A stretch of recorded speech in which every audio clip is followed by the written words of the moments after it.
Habari za saa hizi ndugu na jamaa wote mnaotufuatilia katika kipindi chetu cha Street Operation. Leo tupo na Dr. Warren hapa. Kuna machache ya kuzungumza baina yangu mimi na yeye na sisi hapa wote kwa ujumla, kwa sababu ufuatiliaji wakubwa na wanaotuhusu mada ni vijana wenzangu. Kama hamtojali, mtupatie muda wenu mumsikilize kidogo Dr. Warren David Enoch. Dr. Warren, habari za saa hizi? Salama sana, sijui wewe ndugu mtangazaji. Sisi kwa upande wangu mimi ni salama, mimi pamoja na mwenzangu nyuma ya kamera pale ambaye ni Salmini. Habari. Bila kupoteza muda, Dr. Warren, hivi unaweza kutugaia funzo dhidi ya magonjwa haya yanayoambukiza? Okay, leo ningependa sana mada hii wa concentrate sana vijana ambao watakuwa na umri wa miaka kuanzia 35 kushika chini. Unajua magonjwa ambukizi yako mengi sana kwenye maisha yetu, haswa haya sexual transmitted disease, na maanisha magonjwa ambayo ni yanaambukiza kwa njia ya kujamiana, maanisha zinaa, magonjwa ya zinaa. Magonjwa ya zinaa yako mengi. Kuna PID. PID ni ile hali ya kutoka majimaji kwenye sehemu za siri, haswa kwa upande wa wanawake. Yes. Pia kuna UTI. Ugonjwa wa UTI umekuwa ni ugonjwa ambao unasumbua watu wengi sana, hadi watoto. Haimaanishi kwamba watoto wanashiriki zinaa, hapana, ila ni magonjwa ambayo yanaathiri sehemu za uzazi, kwenye nyeti za mwanaume na mwanamke. Pia kuna papasi, kuna upalanta. Huwa ni magonjwa ambayo yanatumika kwa lugha maarufu sana Uswahilini. Hizi ni bakteria ambao wana infect sehemu za siri, wanajikuna sana watu, wanatoka unga, ngozi zinaharibika. Kwa hiyo ni magonjwa ambayo yako communicable sana, watu wanatambua vizuri. Ila ugonjwa mkubwa na hatarishi sana ni gonorea, almaarufu kama gono au kwa Kiswahili tunaweza kusema ni kisonono. Yes. Huu ugonjwa bwana ni ugonjwa mkubwa sana, alafu ni ugonjwa ambao ni hatari. Ni bora uugue ukimwi. Sawa, bora uugue ukimwi lakini kuliko uugue gonorea. Kwa nini daktari? Kwa sababu unajua ukimwi hauathiri mwili kwa nje. Ukimwi unaua kinga ya ndani. Lakini ninapozungumzia gonorea inaathiri ndani na inaathiri nje. Hii inaweza kukuharibia hata mindset. Sio, umeelewa? Kivipi daktari? Unajua ile hali ya kutokwa vitu tofauti na vile unavyojitambua, maumivu wakati unakojoa, hii pia inakuaffect kisaikolojia. Samahani daktari, unaweza ukatudadavulia madhara gani labda au kivipi unatoka hiyo nanilio? Okay, kabla sijaelezea madhara, naomba basi nielezee dalili za ugonjwa huu. Ugonjwa bwana gonorea almaarufu kama gono una dalili zake. Ndio. Dalili ya kwanza kwa upande wa wanawake ni kutokwa harufu mbaya sehemu za siri. Haimaanishi kwenye uke wake. Anatokwa na harufu, aoge, asioge, apake manukato. Kitendo cha kutoa tu ile harufu inamkera na inamfanya kila mtu kugundua kwamba ni harufu ya tofauti.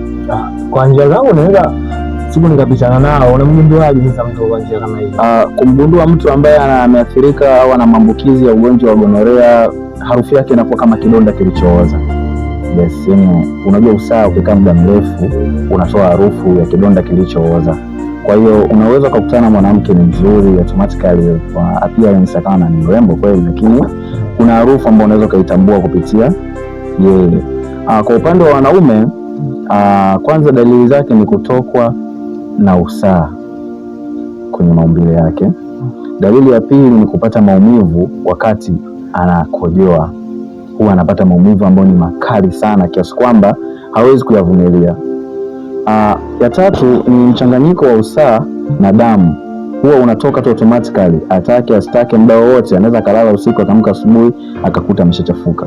Sasa hiyo inakuwa ni nini? Anakuwa amechanika ama mushkeli yoyote ndani? No, hapana. Hawe amechanika wala hakuna mushkeli yoyote, ila sasa kikubwa kinakuwa kwamba ni wale virus wanaanza kushambulia ndani kabla ya dalili za nje. Kwa hiyo wale virus wanaenda kushambulia ule mshipa ambao ni njia ya kupitisha sperms, na maanisha shahawa. Kwa hiyo ile njia ambayo inapitisha sperms, kama unavyojua sperms ina mithili ya majimaji ambayo yanavutika. Sasa yale majimaji kama mlenda, yes. Yale majimaji yakiwa na uzima na afya yanakuwa tu ni meupe na hayana harufu, ila sasa yakishashambuliwa na bakteria yanageuka yanakuwa usaha. Kwa hiyo ule usaha unaotoka sio kwamba labda ni kidonda au ni vipi, no, ni kwamba ule mshipa ambao unapitisha mbegu za kiume umeshashambuliwa. Kwa hiyo hauwezi kudetect kwamba hizi mbegu zitoke muda fulani, labda muda wa kufanya mapenzi ndio zitoke. Kwa zile mbegu zinakuwa zinatoka automatically, zinatoka tu huko zikiwa zimeshashambuliwa na usaha, zimeungana na damu, zimeungana na harufu, yani ni uchafu ambao sio wa kawaida. Ni hatari sana, kwa sababu madhara yako ni mengi. Sasa daktari, kama unavyotuelezea madhara yake kama haya, sasa tunawezaje kama vijana sisi, kwa sababu njia yetu ni kubwa vijana, tunawezaje kujikinga na madhara kama haya baada ya kutokea, yani baada ya kutokea tukio kama hilo? Kujikinga kupo, kwa sababu huwa inashauriwa mahusiano mazuri lazima yawe na uhakika. Kwa hiyo kabla hujadate na mtu, basi mpate muda wa kwenda kuhudhuria vituo vya afya kwa ajili ya check-ups mbalimbali, ndio.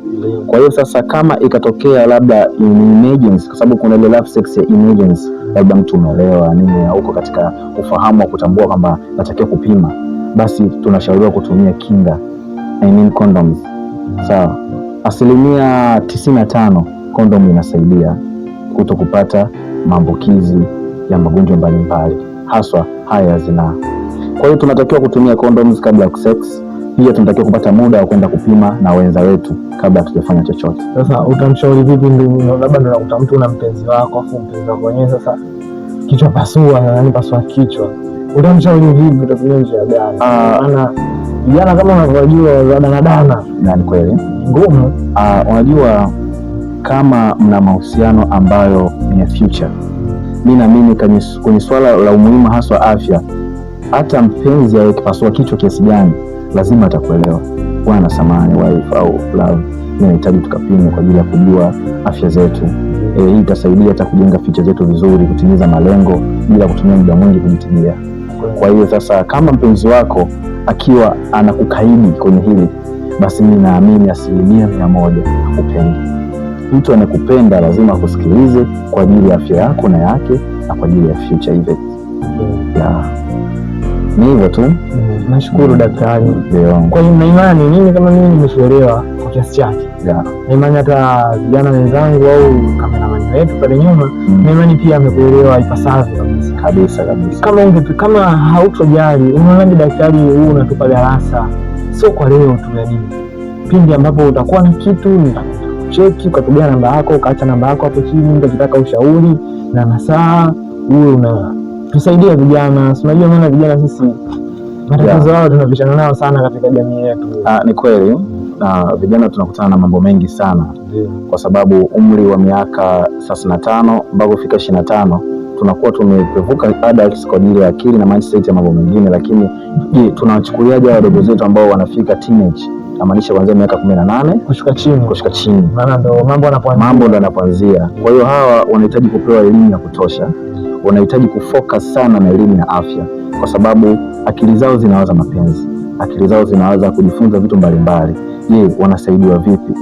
Wanaweza kupata ushauri kwa wazazi, pia wanajifunza shuleni. Walimu ni kwa komalia tu vijana hawa wajifunze vizuri. Je, sasa katika hawa miaka 25 mpaka 35 tunawashauri vipi? Tunaweza tukatunga maigizo, tunaweza tukaimba nyimbo ambazo zitawashawishi, tunaweza tukasambaza vipeperushi kwenye mitaa, tunaweza tukapata elimu ambazo zinaweza zikawasaidia katika afya. Mfano labda jamii fulani au mji fulani unatoa elimu, au kuweka kinga kama hizo muda huo katika na afya. 90% naamini kinga ni bure, ila tu serikali ina aina yake ya kinga ambayo inaitoa.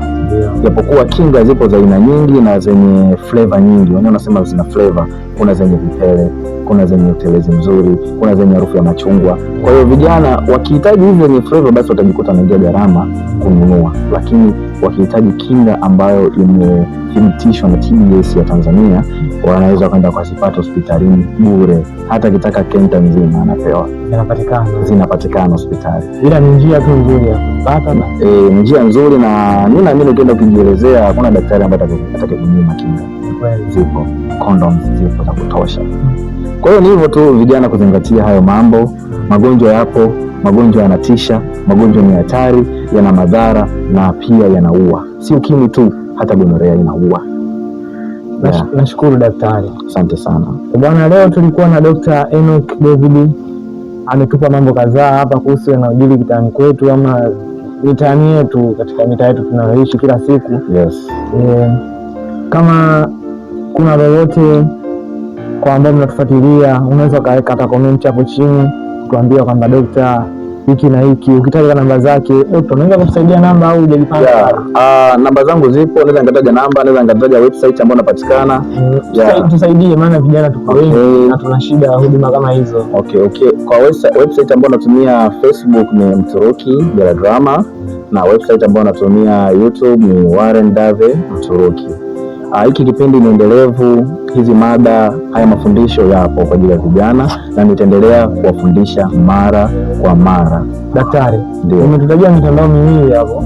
Ndio. Facebook na YouTube. TikTok. Maana mimi najua vijana wengi sana wengi wanadili sana na hii na nini sana TikTok, maana ndio watu wengi sana kwa TikTok, labda Instagram. Kwa TikTok natumia jina hilo la Warren Dave Mturuki. Niko TikTok.